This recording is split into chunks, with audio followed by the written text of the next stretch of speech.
ငယ်ချင်းတွေအားလုံးမင်္ဂလာပါနော်ဒီနေ့ကျွန်တော်အနေငယ်စင်ကျင်ကြဖို့ဝင်ငါချင်းတဲ့အကြောင်းလေးကတော့မကြသေးခင်ကဖြစ်သွားတဲ့နော်ကျွန်တော်နိုင်ငံနဲ့အဲ့ဒီနိုင်ငံရဲ့နေရာနဲ့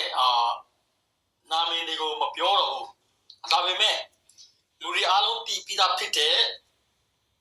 နော်အင်မတန်မှကြောက်စရာကောင်းတဲ့ပြီးတော့ထိတ်လန့်တုန်လှုပ်စရာအရန်ကောင်းတဲ့ဖြစ်ပျက်ကြီးကမကြသေးခင်ဖြစ်သွားတယ်နော်အဲ့ဒါကဘာလဲဆိုလို့ရှိရင်ဒီမြေကြီးအောက်မှာလူပေါင်း6,800လူပေါင်း6,800ပျောက်ဆုံးတယ်ပြီးလို့ရှိရင်ဒဏ်ရာရတာပေါ့နော်အကြီးကျယ်ဒဏ်ရာနဲ့ကဲထုတ်နိုင်တာကလူပေါင်း3,000ကျော်ပြီးတော့ရုပ်အလောင်းပဲမတအလောင်းပဲတည်ထုတ်နိုင်တာက2,200လောက်အဲ့လောက်ပဲတည်ထုတ်နိုင်တယ်ဆိုတော့ဒီဖြစ်ပျက်ကြီးကနော်ဘာကြောင့်ဖြစ်တာလဲဆိုကျွန်တော်တို့စဉ်းကျင်မယ်ဆိုရင်သူ့ရဲ့နောက်ခံသမိုင်းတွေကနော်ကောင်းကင်နဲ့မြေကြီးကိုဖန်ဆင်းတဲ့ဖျားသခင်စိတ်တူအောင်ဒေါသထွက်အောင်သူတို့ကျိုးလွန်ခဲ့တဲ့ဒုစရိုက်တွေရှိတယ်ကျွန်တော်အချိန်ချင်းအခါခါပြောခဲ့တဲ့အတိုင်းပဲဖျားသခင်ကလူကိုအရန်ချစ်တယ်ဒါပေမဲ့ဒုစရိုက်ကိုအရန်မုန်းတဲ့ဖျားဖြစ်တယ်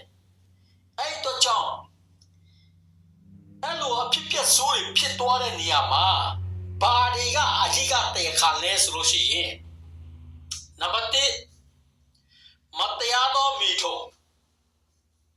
ကြိုက်တလို့နေတယ်ကြိုက်တလို့နေကြတယ်ပြီးတော့မိုးရေစီဝါအရက်တောက်မယ်မကောင်းတဲ့စီးတွေအကုန်လုံးတုံးမယ်ပြီးလို့ရှိရင်အဲ့ဒီနားမှာကဘာကြီးဖြစ်တာကျွန်တော်ကခဏခဏ YouTube ထဲမှာမြင်ရလဲဆိုလို့ရှိရင်ဓမြတိုက်တာခိုးတာလူတာအပေါ်တင်ကြီးကိုခီးသွားရဆိုရင်ဘတ်စကားပေါ်နေစင်လာပဲဖြစ်ဘောနော်အဲ့ဒီခီးသွားရဆိုသူတို့မြင်နေဆိုရင်အဖွဲလိုက်ပြီးတော့ဆွဲကျူးလို့တဲ့လူနဲ့ပစာအိုက်လူတဲ့လူနဲ့ဖုံးလူတဲ့လူနဲ့အဲ့လိုမျိုးပေါ့နော်အပေါ်တင်ဖြစ်နေတာပြီးတော့လူတတ်မှုနော်လူဆိုတာဖျားသခင်ကတော့ကောင်းကင်နဲ့မြေကြီးတဲ့တန်ဖိုးထားတဲ့အရာဖြစ်တယ်အဲ့ဒီတော့ကြောင့်ဒီအဖြစ်ပြက်ဒုစရိုက်တွေအားလုံးအပေါ်မှာဖျားရဲ့ဒေါသကြောင့်လူပေါင်းတော့6,800မြေကြီးအောက်မှာလုံးဝကယ်လို့မရဘူးပျောက်တာမြေကြီးအောက်ထဲရောက်သွားတယ်လူပေါင်း3,000ကျော်ကဒဏ်ရာနဲ့မသိမရှင်လေးပဲကယ်ထုတ်နိုင်တယ်ဆိုတော့ဒီဟာရဘာကြောင့်လဲအားလုံးစင်ကြင်မှုကျွန်တော်ပြောချင်တယ်ဒီမှာဘုရားသခင်ရဲ့ကျမ်းစာထဲမှာဓမ္မရာယဝင်ပထမဆောင်ထဲမှာကျွန်တော်တို့ကြည့်လိုက်တဲ့အခါကျတော့ကိုယ်နဲ့မထိုက်တဲ့အရာမြန်မာလိုဆိုတော့ကိုယ်နဲ့မထိုက်တဲ့ဥစ္စာပေါ့ဥစ္စာတစ်ခုခုကကိုယ်နဲ့မထိုက်ဘူးဆိုရင်ကိုယ်ဆူးတယ်ကိုယ်ဒုက္ခပေးတယ်ဆိုတာမြန်မာစကားပေါ်မှာကျွန်တော်တို့ခဏကြားတာဖြစ်တယ်အခုအဲ့လိုပဲဓမ္မရာယဝင်ကျောပထမဆုံးအခန်းကြီး9-6ခွန်အဲ့လိုမျိုး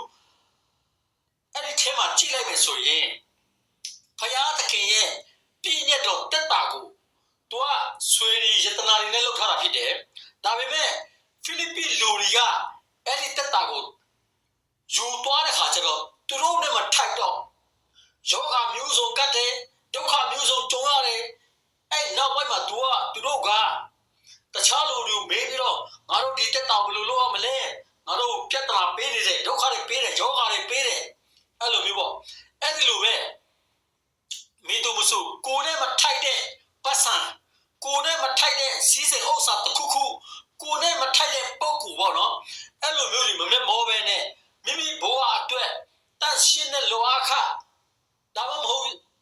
တန်ရှင်းတဲ့ကိုယ်တူလေးနဲ့ပေါ့နော်ဘဝကိုလာပါပြုထောင် ဆိုရင်အဲ့ဒီချမ်းသာကြွယ်ဝခြင်းကတားဆင်မျိုးဆက်နော်ကျွန်တော်တို့ကိုကောင်းကျိုးပေးပါဖြစ်တယ်မဟုတ်ဘူးဆိုရင်အဲ့ဒီဖိလိပ္ပိလူတွေကဲ့သို့